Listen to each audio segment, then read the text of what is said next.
მადლობა ბენს, დიდი მადლობა. მოგესალმებათ ვანო შოუ მთავარი იუმორისტული შოუ მთავარ არხზე. როგორც ყოველთვის ვიფასო მეგობრებო, ვიწყებ მთავარი თემით და დასაწყისშივე მინდა ვკითხო ოპოზიციას. ძალიან ბევრი ხუმრობები მაქვს თქვენზე და პარკი გნებავთ თუ ისე წაიღებთ. დიდ პარკში ჩავდებ, ჯობია პატარა ვერ გაუძლებს. ხო ისეთი სიტუაცია. მოკლედ, საოცრად დაიწყო ეს კვირა. ორშაბათს 19 აპრილის ოპოზიციის ნაწილმა ლელომ, ვაშაძე სტრატეგია აღმაშენებელმა გირჩმა ზურა ჯაფარიძემ, დავით ბაქრაძემ, სალომე სამადაშვილმა, ალეკო ელისაშვილმა ხელი მოაწერეს მიშელის დოკუმენტს, ანუ შეიძლება ითქვას, რომ სეისმურად არამდგრადი ოპოზიციური მიშენება შარლ მიშელის 6 ბალიანმა დოკუმენტმა სამუდამოდ ჩამოანგრია. შეთანხმების დოკუმენტს ხელი კი მოაწერეს, მაგრამ ისეთი პირი უჩანს, რომ შემდეგი არჩევნები შეიძლება ისევ თამარ ჟვანიამ ჩაატაროსო.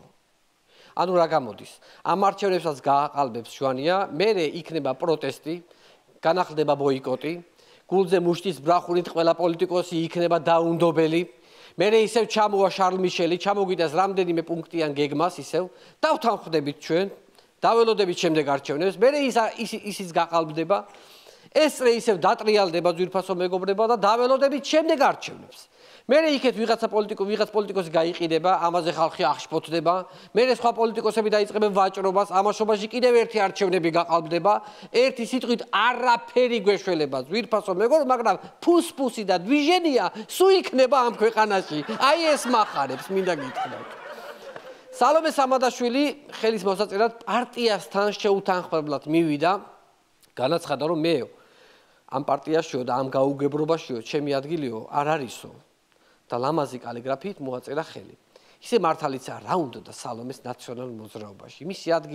მისი ადგილია რომელიმე კომფორტულ პარტიაში. პროტესტები და რაღაცა სხვა მსგავსი სიმხეცეები არაა მისი ახლა. რომელი საუკუნეა, ხო? აი, სალომეც დაიღალა, ხო? სამადაშვილმა ამ ქმედებით ფაქტიურად დატოვა ნაციონალური მოძრაობა, მაგრამ აქვს პარლამენტის მანდატი, წესით სამართლიანობისთვის საპარლამენტო მანდატიც უნდა დატოვოს, მაგრამ არ ტოვებს. ნაცების არ ბრაზდებიან ამაზე, უფრო მიჩვეულები არიან, რაც მაგათი მანდატებით პოლიტიკოსებს ხეირი აქვთ დანახი, რა პრობლემაა სალომემაც იხეიროს, რა უჭირს ახლა და ქვეყანა მიხეირა ახლა მაგათი მანდატებით. ამ დღეს გამორჩეულად ბედნიერი იყო ალეკო ელისაშვილი. ელისაშვილმაც მოაწერა ხელი პარლამენტში შესვლას, თუმცა მანამდე შესული იყო, ამიტომ რას მოაწერა ხელი, ცოტა გაუგებარია ახლა ჩემთვის. ელისაშვილის მოქმედება ისიც რას გავს, აი იმ პატარძლის მოქმედებას, ჯერ რომ ორსულად დარჩება და ქორწილს მერე იხდის სასწრაფოდ, რომ უცელი არ დაეტყოს. ნუ რაღაცა ამას მაგონებს. ალეკომ განცხადება გააკეთა, რომ ახლა კორონა რო არ იყოსო შარლ მიშელსო ჩავეხუტებოდიო. ალეკო ჩაეხუტებოდი კი არა, ყოველდღე სანთელი უნდა დაუნთო მაგას. შენი იმხელა ბულინგი გადაანაწილა სხვა ოპოზიციონერებზე, რომ პირიქით, რა ვიცი, აი აღთოვანებული უნდა იყო. ალეკო სიტყვების გულახდილობაში დარწმუნებული ვარ, ელისაშვილი ისეთი აჟიტირებულია, რომ კორონა რომ არ იყოს, შარლ მიშელს ჩაეხუტებოდა, ირაკლი კობახცეს თმებს დაუწნიდა და სალომე ზურაბიშვილს შილაკს გაუკეთებდა. ისეთი ბედნიერი იყო, მაგაზე ბედნიერი კაცი არ ჩანდა იქ მდგომ. ისე მართლა გადარჩენილია შარლ მიშელი, თორე ალეკო კიდე არაფერი, ის მეორე რო ჩახუტებოდა. გადატეხავდა წელში ის მეორე, ვინ აკავთ, ხელებში აქვს 17 ატმოსფერო ძალაო, იმიოსელიას, ვინ არის? რა დაიბადა ესეთი ჰერკულესი, ვინ არის ეს ცხოველივით? არ ვიცი. მიყვარს ესეთ შეფასება უხდება ხო იმას იოსელიას. აჟიტირებულმა ალექსანდრე ელისაშვილმა ძალიან მკაცრი განცხადებას გააკეთა, ვინც ამ ხნის განმავლობაში გულანძღავდა იმ ხალხს პარლამენტის დარბაზში თვალებში ჩავხედავ მეო. ერთი სიტყვით პარლამენტში რო შეხვალთ, ალეკოს ჩახედეთ აუცილებლად თვალებში და დაიმახსოვრეთ. და ამის მერე თვითონ ალეკო ჩახედავს თვალებში იმ საგარეჯიო კაცს. თუ გახსოვთ რო უთხრა არ ისაქნაო ალეკო აიგა. ხო, რო უთხრა იმ ბრძენი კაცის აზრი ძალიან მნიშვნელოვანია აი ამ ხელმოწერებზე და რაღაცეებზე. შეიძლება ის ფრაზა უფრო განავრცოს, უფრო სხვანაირი ინტერპრეტაციით შემოგთავაზოს. მოკლედ 19 აპრილი ასე თუ ისე გადავაგორეთ და ხო გვეგონა რომ ეს იყო დასასრული? არა, გათენდა 20 აპრილი და მე ვფიქრობ 20 აპრილი უნდა დავაწესოთ მოსახლეობის ყბის ჩამოვარდნის დღეთ. ეს იყო დღე, როცა გრიგოლ ვაშაძე გამოჩნდა. ხელშეკრულებას ხელი მოაწერა და 3 მილიონ ადამიანს ერთდროულად ყმა ჩამოგვივარდა. ეს კაცი ფაქტიურად პირიქითა თუთაშხია არის. დათაზე ხო არის, აი რა საოცრად წავიდა და გრიგოლიზე უნდა ვთქვათ, რომ რა საოცრად გამოჩნდა გრიგოლი. ისე მართლა სასწაულია მამა გრიგოლ ვაშაძის გამოჩენა. მივიდა ხელი მოაწერა და წავიდა, არ გაგიკვირდეთ მამა გრიგოლად რომ მოიხსენიე, კაცი პოლიტიკიდან ისე წავიდა, ისე დაგტოვა, ისე გაუჩინარდა, ახლა ისე დაბრუნდა, ისე მოაწერა ხელი და ისე შევიდა პარლამენტში, რომ ერთი სიტყვა არ უთქვამს. და ალბათ მამა გრიგოლმა მდუმარების აღქმა დადო და ჩვენ არაფერი ვიცით ამის შესახებ. მოკლედ კაც მელიას დაპატიმრებაც არ გაუპროტესტებია და აქ მოვიდა ხელის მოსაწერად. ესე იგი, ამ მელიას ხომ არ უმართლებს ლიდერების არჩევაში. ერთი 2009-ში გრეჩხა მოატყვა იპოდრომზე და ახლა გრიგოლ ვაშაძემ ჩასწყო ლახვარი ზურგში. მოკლედ, ლიდერებს და კურტკებში, რა ვიცი, არ უმართლებს, ვერ არჩევს, რა გავაკეთო. გრიგოლის გამოჩენის შემდეგ მთელ ნაცმოძრაობას მინდა მივმართო. ახლა რა ქენით, იცი? გასწორდით ასე წელში. ასწიეთ ზემოთ ხელები და გალობა კი არ დაიწყოთ. დაიწყეთ ბალეტი. აბა რა გიწყოთ სხვა.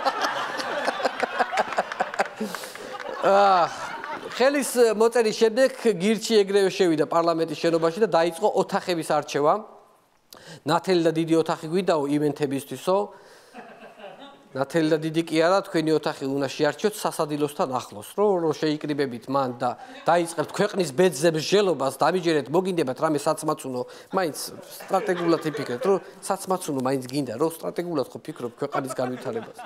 ვახო მეგრელიშვილმა განაცხადა, რომ ჩვენ ვაფუძნებთ გირჩის სამეფოს, რომელიც განთავსებული იქნება პარლამენტის შენობაშიო. მეფე კანაფთა, სატივათა, გალთა, გახრეტილ ბოთლთა და ჰიბრიდთა მეფისა და სათითისა და ჯოინთისა და ყოვლისა ძლიერისა თუ ტრუხასი და ბრძანა მეფემ ჩახერგეთ გზები უკან დასახევი და იყოს ბრძოლა, იყო დიდგორი, იყო ბასიანი, იყო გალერი, იყო მტკვარი, გულაობა, დიჯეი, დრაგები, მოსაწევი და იყო გუგუნი სასულველი.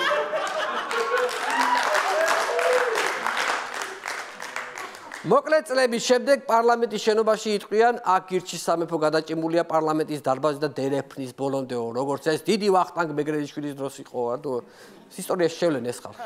ზოგადი სურათი რომ შევაფასოთ, რა ხდება? ოპოზიციის ნაწილი შევიდა, აგერ უცებ არსაიდან გრიგოლი გამოჩნდა და ხელი მოაწერა, ალეკომ ჩაციკწიკებულია ყველაფერიო, გირჩი სამეფოს აფუძნებს, მოკლედ ვისაც რა უნდა იმას ლაპარაკობს და იმას აკეთებს.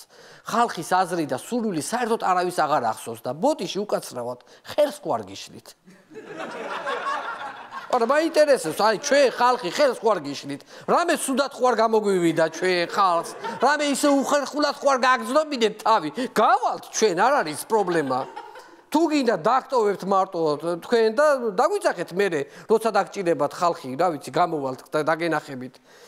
აქვე ვიქნებით სადმე, აბა რა ვიცი, თუ ხელს გიშლით, რა ვიცი, ჩვენ ხალხი გავიწევით იქით რა გავაკეთოთ.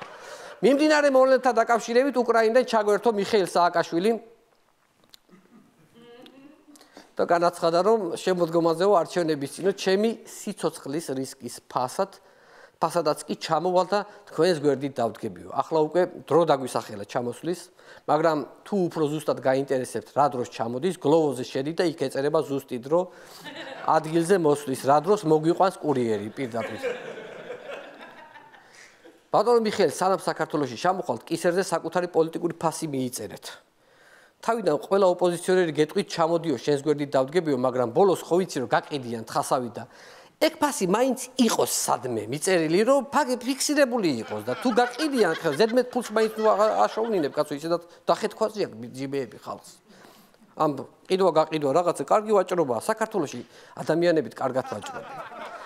არა, მართლა დაძაბული დღეები გამოვიარეთ, ისეთი დაძაბული კვირა იყო, რომ გახარიასაც არც ერთი ფოტო არ გამოუქვეყნებია ამ კვირას. ისეთი დაძაბული კვირა იყო. ამ მელიამ აგვირია გრაფიკი, თორემ მშვენიერი ფოტო ქონდა მომზადებული ტანზემოთ შიშველი, ოდნავ გაოფლილი შეშასრო აპობს. ხოდა ეგეთი სურათი უნდა გამოეგდო, მაგრამ აბა რა მოხდა? გახარია ხო იცით რომელია? გოცების ლიდერი. გოცები, ანუ გახარიას ქოცები, ანუ გახქოცები, ანუ გოცები, ანუ შევამოკლე, დაიმახსოვრეთ ხალხო. გახარიას ქოცები, გოცები. ისე პარლამენტს რო გადავხედოთ, ხო, ვინ არის ახლა პარლამენტში? ნაცები არ არიან, არიან ქოცები. არიან ქოცები, გახქოცები, ანუ გოცები. კიდე გრიგოლ ვაშაძე, სალომე სამადაშვილი, დავით ბაქრაძე, ანუ ვინცები, ესე დავარქოთ, ვინცები. ვინცები, ანუ საიდან მოვიდე, ვინ არიან, ნაცები არიან, ქოცები არიან, რო ვერ გაგვიგია, რო ვერ გაგვირკვევია, ვინ არიან. აი ასეთი განმარტება აქვს, ვინცები. ნახოთ კიდე ვინ გაერთიანდება ვინცებში. ხო არის ესე იგი ნაცები, ქოცები, გახქოცები, ანუ გოცები და ვინცები. ვინცები არიან, აი გაურკვეველი ესე დაფანტულები რო არიან, რომ ვინცები არიან, რა ეს სიტყვით მარტივად მიხვდებით. მთავრობის და ოპოზიციის შერკინების ფონზე ერთი ძალიან უცნაური სტატისტიკა გავრცელდა, რომელიც სამწუხაროდ ნათლად ასახავს ჩვენი ქვეყნის სოციალურ და ეკონომიკურ მდგომარეობას. საქართველოს სისხლის ექსპორტით ერთ-ერთი მოწინავე ქვეყანაა.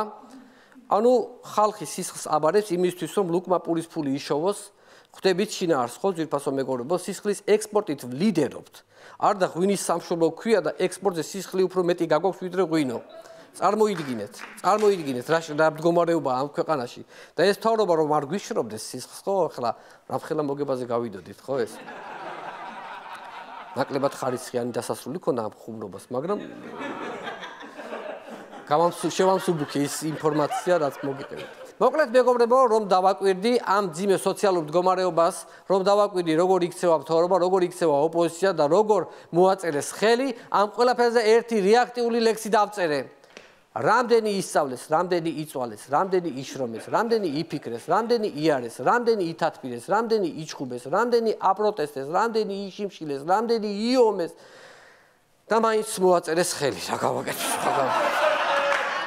დიდი მადლობა ჩვენ შოუს მუსიკალთა აფორმებელს, სამონადეკვეიშვილს.